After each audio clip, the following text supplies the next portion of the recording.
right, welcome to another episode of Piecing It Together, the podcast where we take a look at a new movie and try to figure out what movies inspired it. Today on the show, we are talking about Maestro, about Leonard Bernstein, starring, written, directed Bradley Cooper. It's his second time out as a director after A Star is Born, and it's a big one. And joining me for it, we've got Joe Black back on the show. And we have a lot of great puzzle pieces to get into. This one went in some interesting directions, and we get into a lot of good stuff here. So that's coming up in a moment. Before we get to it, I, of course, want to remind you to make sure you are subscribed to Piecing It Together wherever you listen to podcasts. You can also follow us on social media at PiecingPod and join our Facebook group, Popcorn and Puzzle Pieces, where we continue the conversation about all the movies we talk about here on the show. This episode will be coming out right around the end of the year, so I just wanted to thank everybody for an amazing year of piecing it together. You might be hearing this on the Patreon a little bit early. If you are, thank you for being a subscriber over there. And if you're hearing this at the end of the year, you could have heard this like a month ago. Check it out. The Produced by David Rosen Patreon, where I post bonus and advanced content from Piecing It Together, Awesome Movie Year, and from my music career. Lots of great stuff over there. Again, patreon.com/bydavidrosen. And with that said, let's get on to Maestro. All right, it's time to talk about Maestro, and Joe Black is with us. Joe, how's it going? Oh, it's going great. I've seen Maestro twice now, so, amazing. I'm giddy as a school kid. Yeah.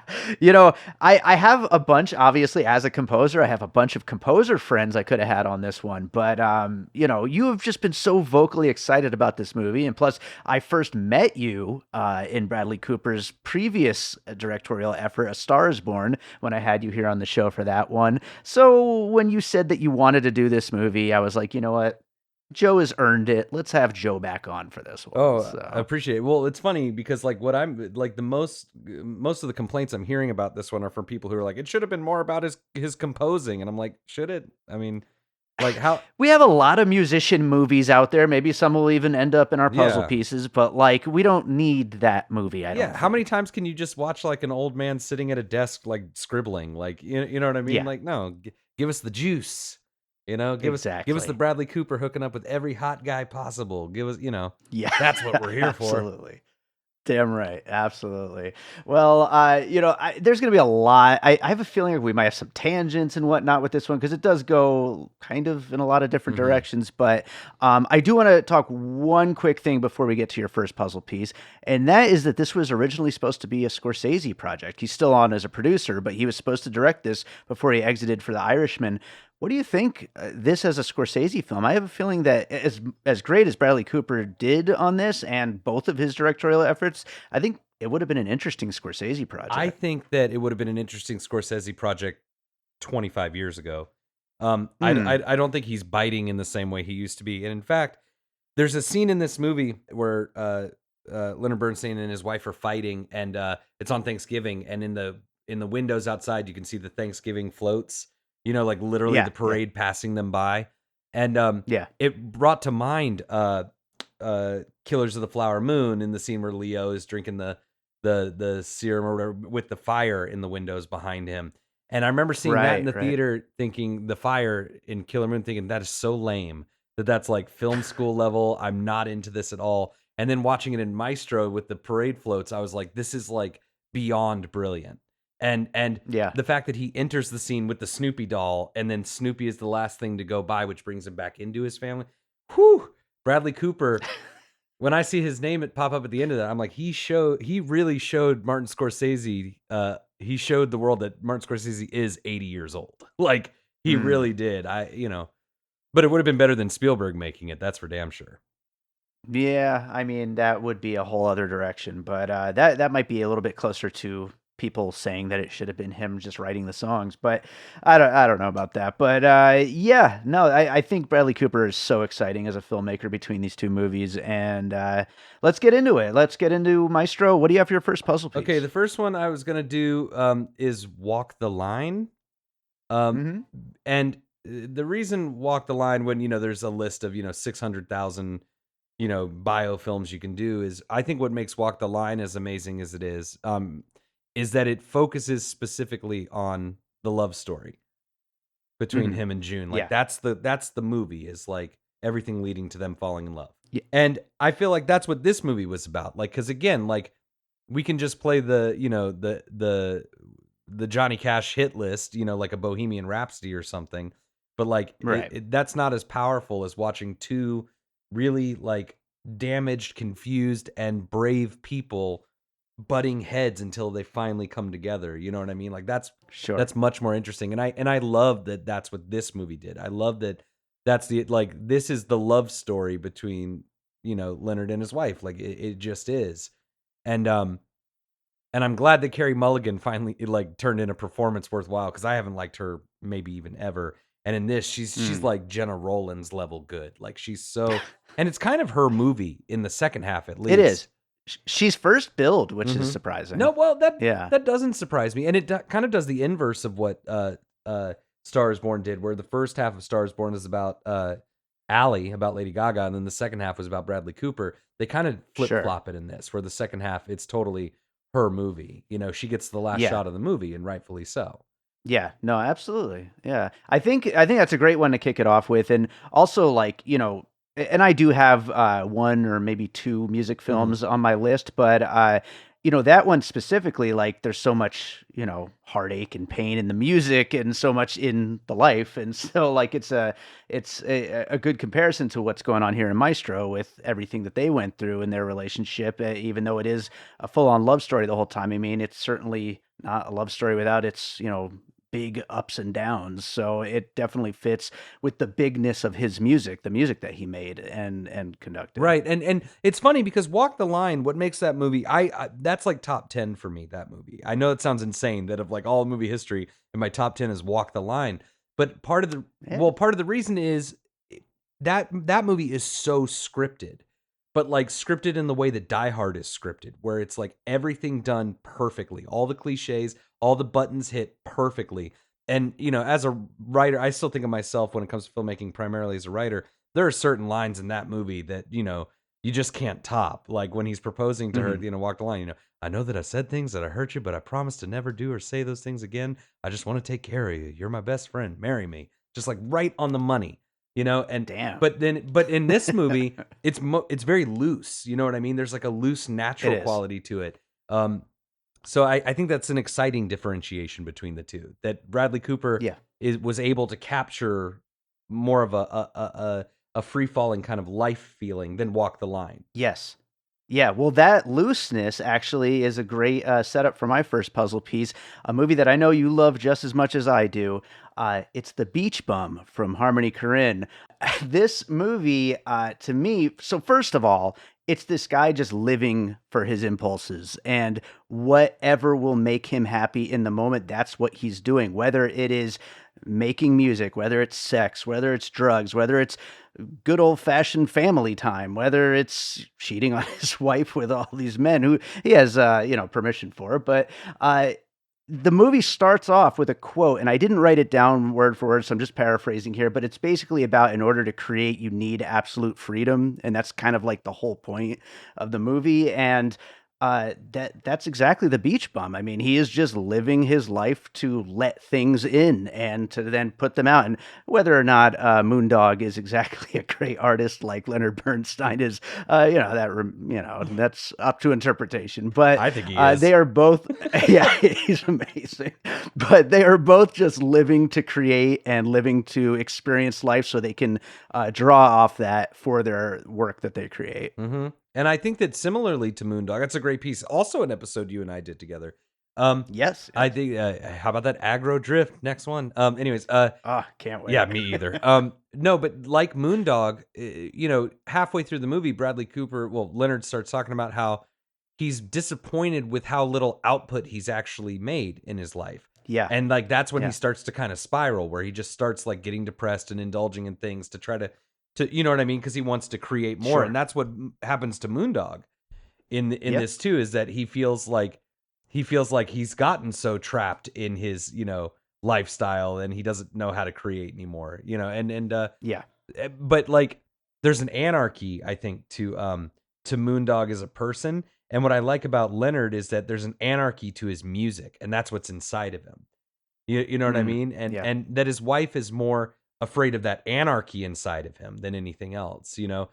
Sure. When I saw the test screening for this movie, I was worried that people were going to misinterpret the movie and think that it was like saying that it was trying to imply that Bradley Cooper's like, you know, homosexual lifestyle is what was keeping him from happiness. No, no, no, no, no. That's not what it was. You know what I mean? It was about finding the balance between fulfillment and indulgence and responsibility and living. You know what I mean? Like it's Sure. about finding that balance. And Yeah. and like the opening quote of this movie, the Leonard Bernstein quote, where it says, "Art isn't about answering questions; it's about provoking them." You know, I think that the Beach Bum does that too, where like the Beach Bum isn't about whether or not what Moondog is doing is right, whether or not this is like hedonistic. What you know, it's about opening up the question of, am I really living, or am I just indulging? Yeah. Sure. Absolutely. Well, let's go on to another piece. What do you got next? Well, you know, we talked about old Marty Scorsese. I Raging Bull. Okay. Raging Bull is one that I find because there's an operatic poetry to that movie that this one has too. But similarly, where that one, like I said earlier, feels wild and untamed.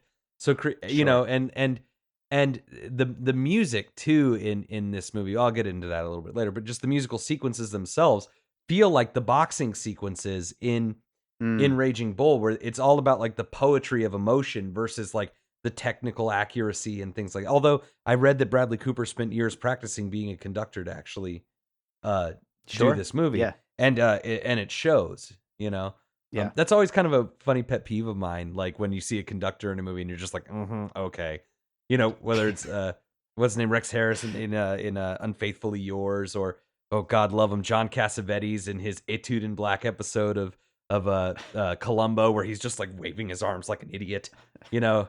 And we can't tell. We don't know. With John, you can. Well, that's kind of the thing that, like, you know, Cooper captures like that Cassavetes, you know, free spirit, but he's a little more disciplined. That was the thing about John, is that was his attitude. Is like, they don't care, you know. So you watch like John Cassavetes on the show Johnny Staccato, where he's playing piano, and it's just like insane looking, but he doesn't care because he's all about being in the moment.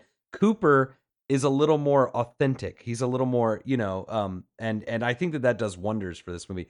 But I also think that's why it's throwing people a little bit for a loop, especially in the second half, where they're like, because the first half's more surreal, kind of like Raging Bull too, where the first half of Raging Bull is very surreal, very, you know, but then it gets heavier and heavier and heavier, and it starts to feel less cinematic as it goes, you know. Plus, I guess we could also just say because it's in black and white mostly. I don't know. Like that's sure. I mean, it's a bit of a cop out, but no, it's a great one though. Yeah, they're both characters that you're just wondering, because like I didn't know Bernstein's story really going into this, and like, you know, I'm wondering the whole time, like, is this guy gonna like flame out hard? You know, because that's like definitely what you think in Raging Bull too. So you know, definitely two characters that you're scared for them, but you're also scared for everybody around them. Like, where, you know, where is this going to bottom out? Yeah, So, and the ending to this is very like the very end of the movie where he's dancing. And when I saw it originally, I thought he was in a club dancing with that student of his, but he's not. He's in the orchestra hall. Like you. Oh, really? Yeah. I've only seen it once. I didn't notice that. Wow. They do two shots. They do the one with them dancing slow together, and then the one of him just like dancing by himself with his arms up. And you see all the seats behind him. So it's another one of those like surrealist kind of like the dance at the beginning of the movie. And in the version I saw, it went right from that to the shot of Carey Mulligan in black and white looking at the camera. In the version that it is now, because I saw a test screening, in the version it is now, in between that shot of him dancing and the Carey Mulligan shot, they put the end of his piano interview. Right? Like that came before all of that in the version I saw. It came before he goes to school. But I like that because that was the one thing in the original version. I found the ending in the test screening version to be a little judgmental in a way. Almost like she's like, be careful. You know what I mean? But that's not a fair takeaway. Unlike, you know, and same for Raging Bull. Like Raging Bull leaves you in that place of like, he's a piece of shit, but like, who are we to say what he deserves? You know what I mean? Sure. Yeah. So, yeah, absolutely. Well, I will go to the music movie that I had on my list, which is Rocketman, the Elton John movie, because this movie comes alive so much when these magical realism performances come up. Some of them are real, and they're just so larger than life that it's incredible. But some of them are, more made up and made to be more cinematic and whatnot. And whether or not some of it is imagined or some of it is a mixture of the two, like it's kind of hard to tell. And Rocketman is a movie that like really played with that, and that's when that movie really was at its best, and when Mhm. it came alive, when it was becoming a big Elton John performance, really in how it crafted its musical sequences. So yeah, Rocketman, I really liked it for that, and that's something that I took away from Maestro as well. Was those performances were just incredible. Yeah, I mean, Rocketman, it was kind of forgettable for me, but it's interesting. Those sequences in Rocketman, it was amazing to me because I was like, How has nobody thought of that before? Like, how has nobody Right. thought of like using the art? You know what I mean? Like that's in a movie, but it didn't work for me because I was like, well, but Elton John like famously doesn't write his songs. You know what I mean? So Yeah. like when they're having him do Crocodile Rock when he's a kid, I'm like, he didn't write that. Like that's not him. That's not his expression. But I Right. did Right. like the sentiment, the idea of it. The idea. Yeah. Yeah, and again, I think that plays out much better in this. The West Side Story overture is like one of my favorite moments in this movie. Yeah, and Right and on. also the Our Town, the dance at the beginning. Yeah. Just Yeah. the Great the stuff. millennial in me wanted to be like, oh, like Hail Caesar, and then I was like, oh no, like Our Town. You're right. what what do you got for another piece? Manhattan, Woody Okay. Allen's Manhattan. There's so many compositions, shot compositions in this movie that are like directly taken from Manhattan. You know what I mean? Hmm. Which makes sense because, Woody Allen in that movie is specifically trying to capture, the lost feeling of New York in the 40s through the 60s, like that's, Sure. Yeah. visually and that's what Bradley Cooper is doing too. Like the shot where he gets the phone call at the beginning that he's going to be, taking over that night, like the very beginning. That's right out of Manhattan. That shot up until it Yeah. becomes like the super, crazy tracking shot through the ceiling and all that. But that initial composition, and then one of my favorite shots in the whole movie is the shot at the end of where we're at the end of the vineyard and we see them at the pool, like in the far distance, having their big argument. Oh yeah. Um, Yeah. Yeah. that's another Manhattan composition. And also just the use of his music, how bombastic it is and how engulfing it is, plays similarly to me as like the Gershwin music in Manhattan. Sure. Yeah, so I definitely see a heavy Manhattan influence in this movie, actually. Yeah, I haven't seen Manhattan in so many years, but I didn't put it on my list, but I was actually thinking of the like the olden times sequences in Midnight in Paris Hmm. whenever they go back in time. So I mean, going along with Woody Allen there, but especially when you're, talking about how some of it feels magical realism, it definitely kind of fits in with that as well. Well, it's also But about yeah, yeah. betrayal. Like that movie is about betrayal, and it's also about like like this one is still inappropriately taboo. Like he's dating the 17-year-old at the beginning. Like Yeah. like this also is about what was taboo at the time. You know what I mean? Like there's like that taboo kind of quality to it as well. And it's more taboo that they're in an open marriage in the 60s than that he's gay. You know what I mean? Like so Sure, there's sure. there's that little kind of like but you can't like again, you can't pass judgment on it if you're the filmmaker. You can't pass any kind Mhm. of judgment. That's why what's his name? Clint Eastwood tried to do this with J. Edgar. He like I remember when that came out, it was like, what right do you have telling a story about a man who was gay or whatever? And Clint Eastwood was like, what do I care that he was gay? That doesn't matter. Yeah. And it's like, I get where you're coming from, but you're incorrect. It does matter. Like it does matter that he was Yeah, gay. sure. You know what I mean? But that was his like passive aggressive way of being like, I don't want to talk about that gay stuff. And Bradley Cooper, like again, you have to come at it completely without judgment, not only as a filmmaker, but as an actor. Um, Yeah, and yeah. like I know that people are giving him guff for this one, saying it's a vanity piece. It's like, yeah, you know what? But all you people are the same people that were like, The Irishman's the best movie ever. No, it's not. That was a fucking vanity piece. This has real truth in it and real power and life in it, for God's sake. Well, just to go on a quick little tangent, I think vanity piece is a fair definition, except this is really fucking good. Right. And if somebody has the goods, fuck it. Yeah. Right? I think of it like the Incredible Hulk, where it's like inside he's just like this raging monster of anger, but then he finds a way to like utilize it for good. And like Bradley Cooper is somebody who's always struggled with his like he's the most handsome, talented, charismatic person like in the world. And like he's got an ego that makes Leo's look like an ant by comparison, but he uses his power for good, and Leo uses his power for himself. So I'm Team Cooper on this one. Let him be vain if he's that. Like you said, like Sean Penn, you're gonna be like, hey, Sean Penn, you're too good at acting. Sit down. We want Leo, damn it. Did you see him scowl in that movie for 2 hours? Wasn't that powerful? No. He does scowl a lot. Yeah, so and he wears the fake teeth. Not as much as I was scowling watching that lack of a performance. Oy. Oh boy. Sorry, Flower Moon. Oh boy. Well, I'm going to go this year. I don't know if you've been following my Letterboxd reviews, but this has been the year of Ken Russell for me. Mm-hmm. And I have just been loving every one of these Ken Russell movies I'm watching. I just recently watched 2 for the Cult-Worthy Cinema podcast, a guest appearance over there, and both of them came to mind for individual scenes in this while watching this movie. The first one, Salome's Last Dance, which watching Leonard Bernstein, just watching his musical be performed with such glee, just reminded me so much of what happens in that movie with Oscar Wilde watching his play being performed for him in this whorehouse, which totally different kind of movie, but just the glee with which he's watching his own stuff be performed. Then the other one I was watching is Gothic, which again, totally different kind of movie, but the idea of we're getting this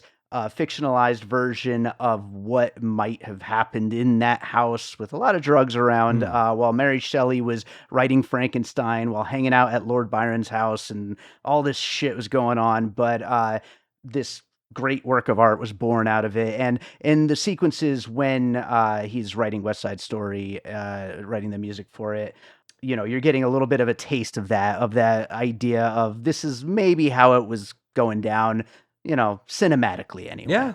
Yeah, for sure. I'm surprised you didn't put, what's it called, Listomania on there too? Yeah, I mean, like, sure, isn't that like not? Similar, like the composer who's just like a fucking party animal? There you go. That one, let's throw that on the list as well. And Listomania absolutely rules. So. He's a real blind spot for me, because I saw what's the one with William Hurt, Altered States, and it was fine. And then I saw Crimes of Passion, which I absolutely adored. But then I read the review for The Devils that Roger Ebert gave. I don't know why I read it. And the way he described it, I was like, that's how I feel about like every movie that David likes. That and it made me never want to watch another Ken Russell movie as long as I lived. Yeah. His review was basically like, oh, congratulations. It's the 1970s and you've made a movie about how like the church was bad 400 years ago. How brave of you. Ooh, like that's how I feel about like all these like Dream Scenario and like, like all these like Spike Jonze movies. It's like, oh, good for you. Like Poor Things. It's like, oh, does she have a black girlfriend at the end? Ooh, how like controversial. Ooh. Like not gritty enough for Joe. Well, it's not real enough for Joe. No, it's not. Yeah, well, that's the thing. It's not truthful. Yeah, not truthful well, enough. That yes. When I went to go see this screening, Bradley Cooper did a Q&A afterward, and that's what the guy asked him. He was like, "How do you know to make that you made this movie the right way? Like, how do you know to hire these people, the makeup person, the editor? How do you know?" And he said that the only way you can do any movie right is to honor truth from start to finish. Sure. Whether it's writing it or editing or a costume or whatever, you have to honor truth. And it sounds simple and it sounds like that's what everyone does, but it's not. It's not simple and it's not what everyone does because it's not simple. Actually, no, it is simple and that's why people don't do it because, if it was hard, everybody would be doing it. Like that's how people work. But right. But yeah, like there's a truth to this movie that like I don't know. Sorry, tangent from Ken Russell. But yeah, I've never seen any of those movies because I haven't seen any other Ken Russell movies because Roger Ebert's review really spoke to me. But I did love Crimes of Passion.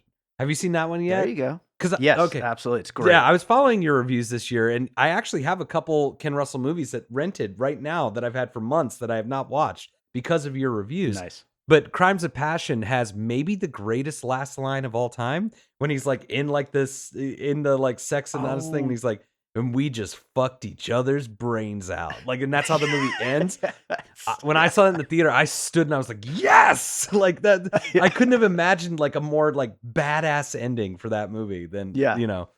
Incredible. Incredible. Oh man. Let's go on to another piece. What do you got next? Well, I mean, I guess I could do a kind of a cheap shot one. Well, no, I liked what you were saying in your last one about like what it must have been like to create and stuff like that. Like, so I've got one, Vincent and Theo. It's Okay. a Robert Altman movie that was actually a mini series and a movie. They did like two cuts of it, and it's got Tim Roth as Vincent Van Gogh, and it's about him and his brother and his relationship with his brother. And it was kind of like a return to form for Altman. It was Mhm. the movie he did right before like The Player, which was like Okay. brought him back into the A-list, but he was kind of in a desert for like 10 years with people. He made a movie every year of the 80s, but they were like weird play adaptations that nobody saw, and they're Right. not very good. Like that's a really rough period for Robert Altman. There's a couple gems in there like OC and Stigs and Fool for Love and my favorite Popeye. But like it's the dark Sure. period. But this movie is about like the pain that Van Gogh was going through.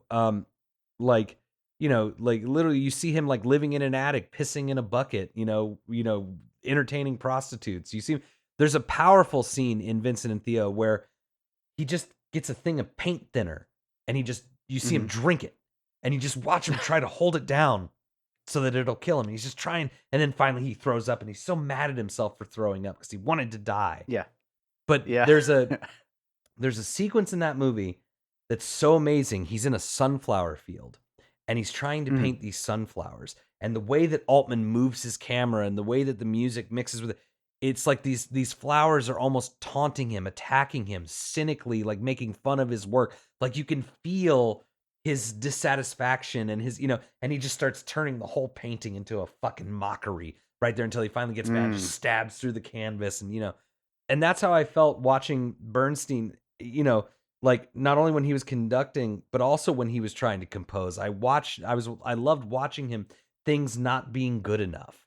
And that's what was Yeah, making yeah. him depressed. Like nothing was fulfilling enough, you know? Sure. And Sure. yeah, you haven't seen Vincent and Theo, I don't think.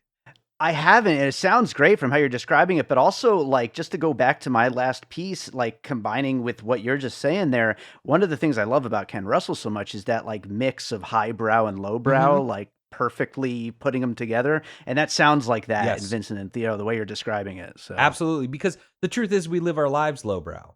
Like, you know what I mean? sure, Like that's yeah. just the absolute truth. Like we live our like that's why Adam Sandler's like my favorite person in the business because Yeah. he fundamentally understands that life is lowbrow. You know what I Mhm. mean? And like that's why when I see like in like an art film like a little bit of potty humor, it's like, "Oh, shut up." Mm. Like you use the toilet every day. You know what I mean? For one end or the other. Like get out of here. Yeah, like seriously, Yeah, sure. but yeah, and I do want to clarify, like Ken Russell, like he's obviously great. You know what I mean? It's Yeah. just shit that I'm not interested in. Mhm. I'm not interested in that kind of perspective. Yeah. Um, yeah, I'm just not. So, anyways, I'd like to hear your thoughts on Salome's Last Dance, if you ever get around to that you know one. what? You've recommended it. I've recommended enough movies to you, most of which you've liked. But I still Mhm. owe you for Southland Tales. So I Sure, will sure. watch this one and I will report back to you. Beautiful, beautiful. I will go with my other music movie on my list, which is Once, the John Carney film, with Glenn Hansard, and I'd never be able to pronounce the girl's name, so I'm just not going to try. But two musicians who fall in love and push each other towards careers in their work, and yeah, I mean, obviously, this is a musician and an actress, but still, similarly, people in the arts who are supporting each other's dreams while also kind of there's back and forth, there's ups and downs, there's fights, there's love, there's all of it, and it's incredibly messy throughout the whole thing. But they are so important to one another and in, their full lives, Mm. whether it's their relationship or just the impact they'll have on one another, and just incredible music. I love the music of Once. Yeah, it was funny that song in Once was such a big hit, and like in the same year, a movie called Feast for Love came out, and with Radha Mitchell Mhm. and had that song in it as like a big centerpiece of the movie. Like the big hit song, the Take This Boat song or whatever, was in that movie too. It was very weird. I never saw Once, Oh, and really? it's because Yeah. the guy who told me to see it is the kind of guy that I'm like, all right, make sure to never see that movie.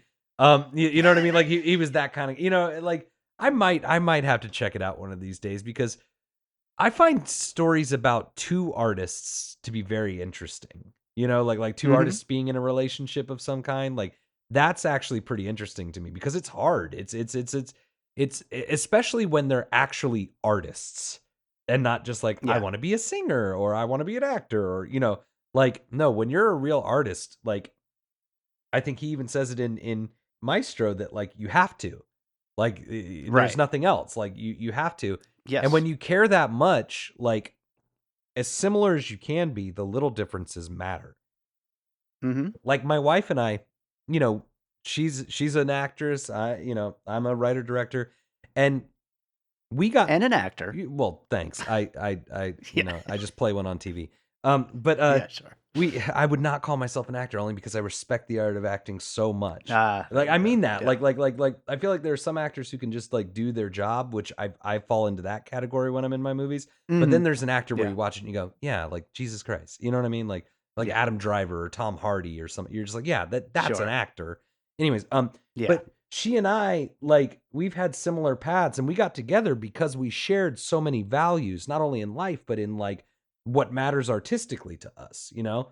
And Mhm. even with those values so perfectly aligned, like whenever we collaborate, especially, it's tough. Like Mhm. it's tough. And this movie has that too, because it's she's an actress and he's a composer and she wants to live her life too. You know what I mean? And that was one of the things I really appreciate about the movie is that they didn't try to say like she gave up a life of blah blah blah for him. No, like they didn't play that cheap card. You know what I mean? Right. Even though we've heard of him, we haven't heard of her. You know what I mean? Like Right. she Yeah. she I think that this movie, what it really captured beautifully was that she wanted him, he needed her. And then what they find out after parting ways, what they find out with that separation when they come back together is that she needs him and he wants her too. You know what I mean? Mm. Like that's the thing that they had to learn. And it took Yeah. traumatic events for that to come out. But in a way, that's artistry too, because artists are so stubborn because like not only do you care so much, but when you put yourself out there like that, you're afraid to be wrong. Like, because if you're Mm. wrong, then like maybe you're like everyone knows it. The public Right. is like, Yeah. oh, Everybody else. gotcha. Yeah. You know, Yeah. and And you're constantly thinking that they're thinking that. exactly. So, So that's yeah. that was one thing that I absolutely loved about this movie was like seeing two artists trying to cohabitate. Now, Yeah. I would like to see a movie where the two artists are, doing the same thing or like, cuz what was that stupid movie that La La Land. They did the same thing, but like they pulled the cheap shots. You know what I mean? Like Yeah. you weren't there at my show and like you didn't come to my concert and like blah blah blah blah, blah Mhm. shut up. Like but I would love to see a movie about John and Jenna, John Cassavetes and Jenna Rollins. That would be especially like the fire between the two of them, you know? That's got to be a movie at some point. I That's got to actually happen. I actually think of this every time I drive down this street right up the road from my apartment. It's like I live in Pasadena, so it's like it still looks like the 50s and 60s here. Hollywood keeps it that way so they can make 50s Yeah. and 60s movies here. And every time I ride my bike up this street, I had this idea like a year ago to do a movie about John Cassavetes and Woody Allen, who were in England at the same time, working on What's New Mhm. Pussycat and The Dirty Dozen. And I had this idea of doing Mhm. a movie where John Cassavetes and Woody Allen are at a poker game together after hours one night, and they walk each other home, and like watching like Mhm. almost like Mikey and Nicky, watching the two of them like have like this adventure trying to get home in London in the 60s. Like I think, yeah, and Nice. I might lose my weight because I've gained too much weight where I can't play John right now. But like maybe Maybe I'll slim down and have Kat play Jenna, and I'll play John, and I got my buddy Lewis to play Woody. That could be a lot of fun. Sorry, tangent, but you know. I love it. I can't wait for that. That's going to be awesome. Yep. I only have one more piece. Do you have any other pieces? I do. I have two more pieces, but they're kind of cheap shots, so I'm not like crazy about them. One of them is, Amadeus. I was thinking about that. Yeah. Well, I mean, Amadeus, if only because it's less about the composing and more about like the worship of somebody who is so good at what they do, no matter how much you hate them. But then I also had Milk, which is another kind of, it seems like a cheap shot. But again, one of the things that I liked about Milk was that it didn't, well, first of all, the performances to me are equal measure, like brilliant. Like, I think that Sean Penn in Milk is like, he's so it's the best he's ever been, which is saying a lot because he's fucking Sean Penn. But I love that they didn't make Milk look like a saint, and that they didn't make Dan, whatever his name, Josh Brolin's character who killed him. They didn't make it where like he hated him for being gay or something. They didn't pull these cheap shots. It was more tragic and rich and deeply complex than that. And unfortunately, Milk, I think, got overlooked because of it, because Milk didn't take the easy roads. And I think that similarly, this movie is not as easy to digest because this movie actively avoids them, which may be my only criticism of the movie, which is not enough to knock it down from my 5-star Letterboxd review.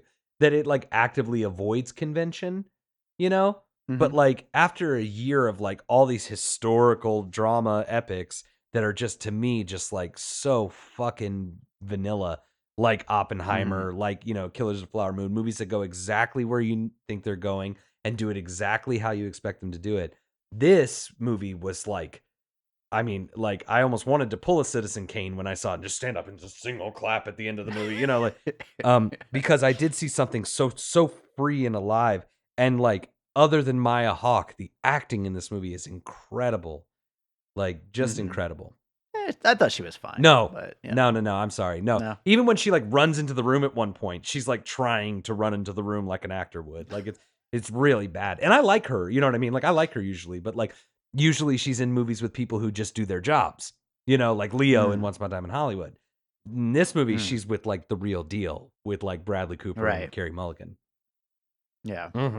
Well, what's your last piece? Well, yeah, my last piece. I'm going with Birdman for my my final piece, which this movie is just boom, boom, boom, boom, boom, nonstop. It's just going from scene to scene to scene, from room to room, from collaboration to person to moment in life, and it just never, ever, ever stops. And of course, it's not trying to do a one take kind of thing like a Birdman, but just that high flying, just nonstop pacing to the movie.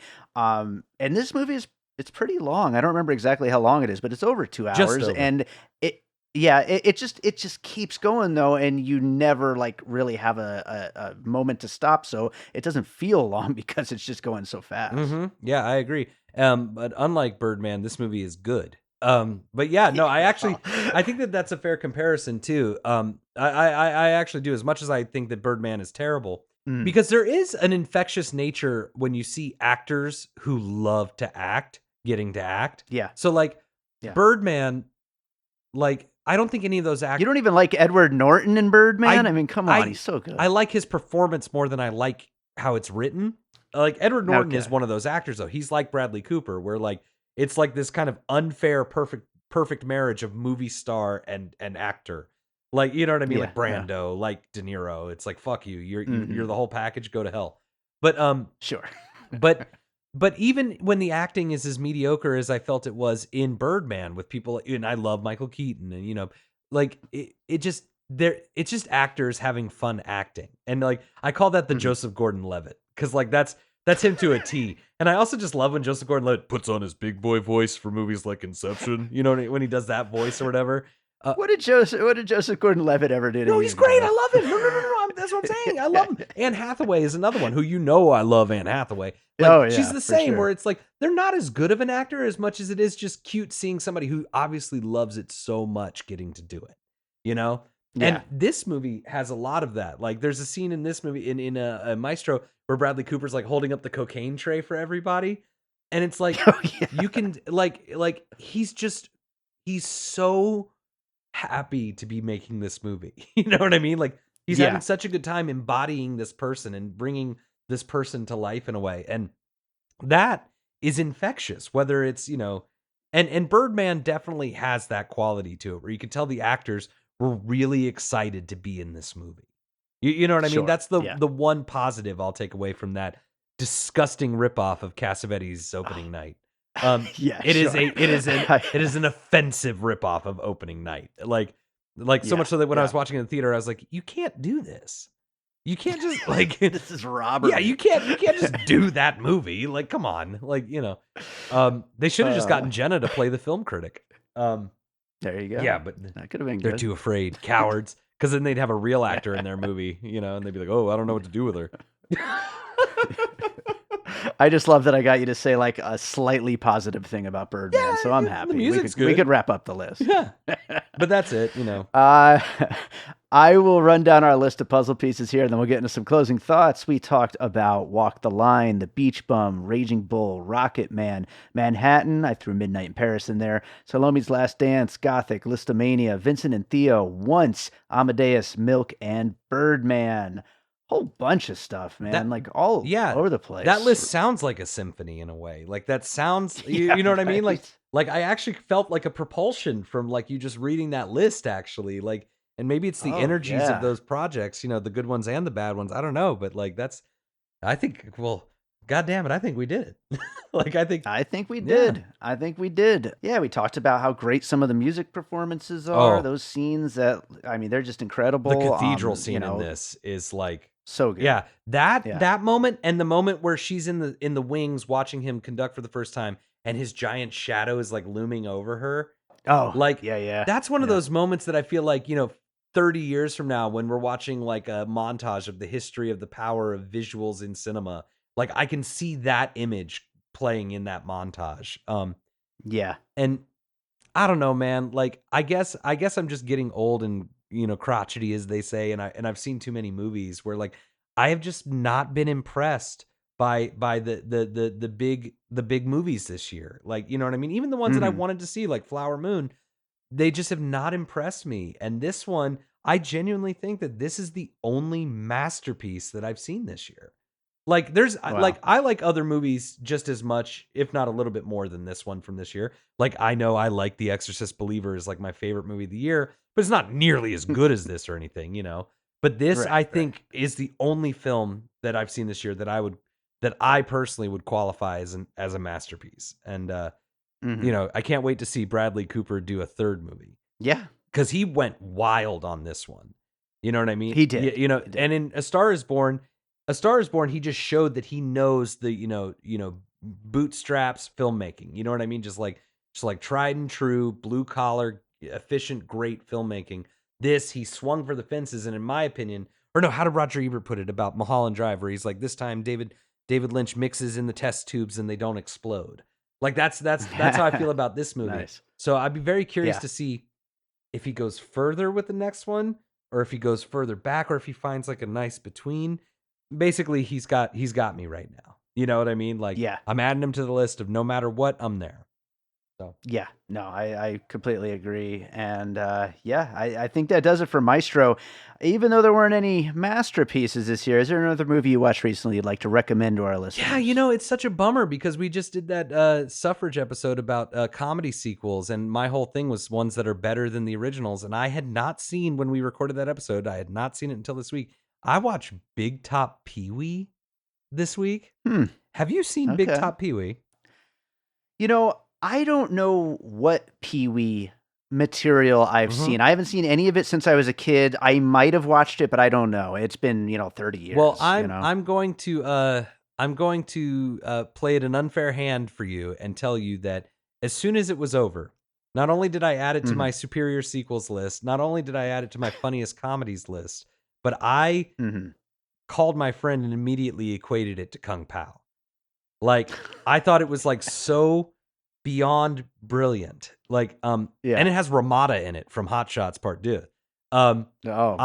There's a sequence, a brief, just to get you to watch the movie, where Pee-wee is having a picnic lunch with his fiance, and at one point he like runs his hand through her hair, but he has like shit on his fingers. So like she has like a lightning bolt sticking up out of her hair basically and doesn't know it. So he's laying in her lap and she's eating an egg salad sandwich. And the egg salad just keeps dripping out of the back of the sandwich onto his face. And she's oblivious to it, looking at the clouds, and it just keeps hitting his face. And he's just like, and then finally he just uses her dress to like wipe it up. Like I watched the movie in like the Home Alone face just the whole time, just like, oh, I can't, like what? Oh, like it was so good. Yeah, definitely Big Top Pee-wee it's better than any other Pee-wee thing I've ever seen. And in theaters right now, I really like The Marsh King's Daughter. I know nobody went to go see it. I know most people didn't even hear of it.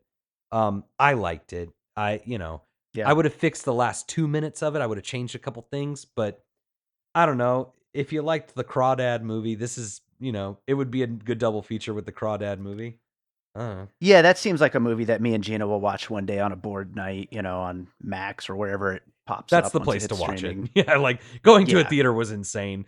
That one was for you, Garrett Hedlund. He's one of my favorites. He also just did a movie with Mel Gibson. Ooh, that's perfect. I have a theater movie, a past movie, and a VOD movie. It's called Desperation Road. Boy. Desperation Road with Garrett. Yeah, you texted me about it. Oh, snap. Yeah. Again, I saw the trailer for it. I love Garrett Hedlund. I love Mel Gibson. I saw the trailer. I thought it was going to be one of these, Charles Bronson-esque direct-to-video Saban action movies. But it was actually like a really wonderfully executed like family thriller that pulled no punches and played the hits but pulled no punches. And I highly recommend Desperation Road to people. Yeah, I mean, awesome. I mean, but I get it, Mel Gibson. Oh no, I get it. We're past that point, I think. So, yeah, you know what? Like that was the other thing in this movie in Maestro, that it's about like, when do you start to forgive people? Like, like when do you start to realize that like, oh, we're mostly just failing at our worst. You know what I mean? Like that, that's the true crime of human history, is that we fail, like, I mean, other people do worse things, but like, that really is. And I love that we got a movie in 2023 that was about somebody who failed to achieve things, like he failed and that's what allowed him to achieve things. Trial by fire. I ain't scared of it. There you go. Joe, where can people find you and your work? BlueMeansPregnantFilms.com is where you can find most of my work. We have Natasha Hall, our film from last year, is now playing on Amazon and Tubi and all that good stuff. And the sequel to Natasha Hall's Suffrage should be out in the next couple of weeks here, hopefully before the end of the year. And then we also have a couple other movies we're going to try to get out in the first half of the next year, including a Western we did 10 years ago called Hate Horses. So keep an eye out for that. And our detective film from 5 years ago, Tellers, is finally going to see the light of day too. So nice. Plenty to come. Awesome. Well, Joe, thank you as always for doing the show, and we'll get you back again sometime. Thank you very much for having me. Sorry to your composer friends who didn't make the cut.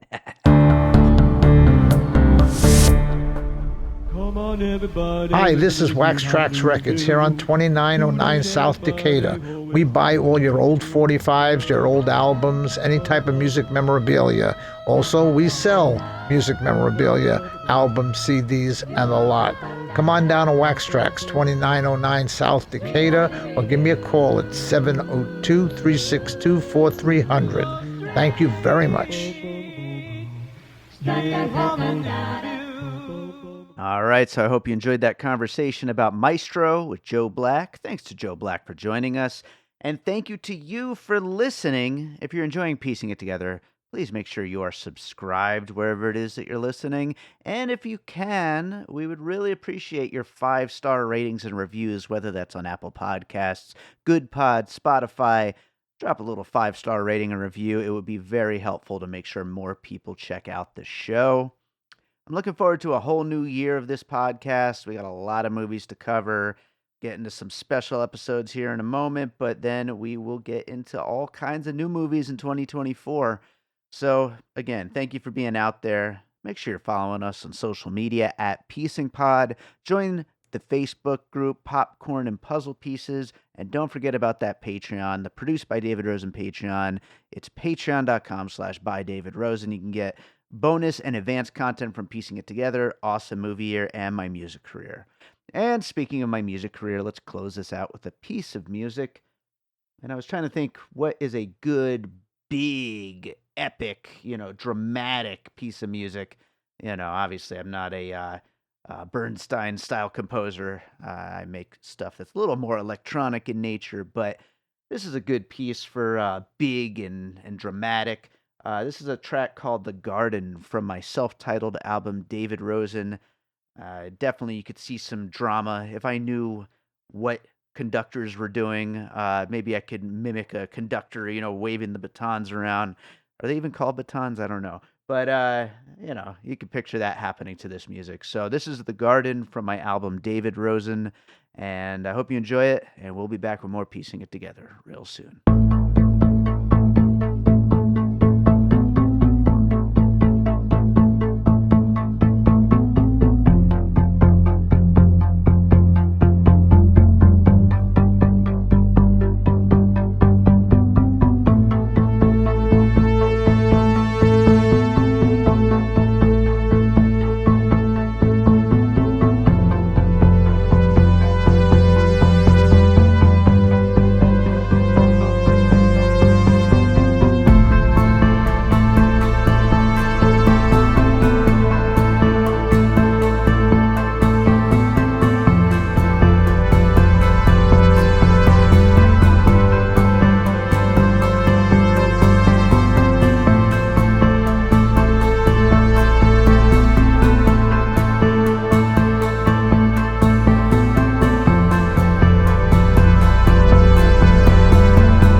An All Points West production, produced by David Rosen in Las Vegas.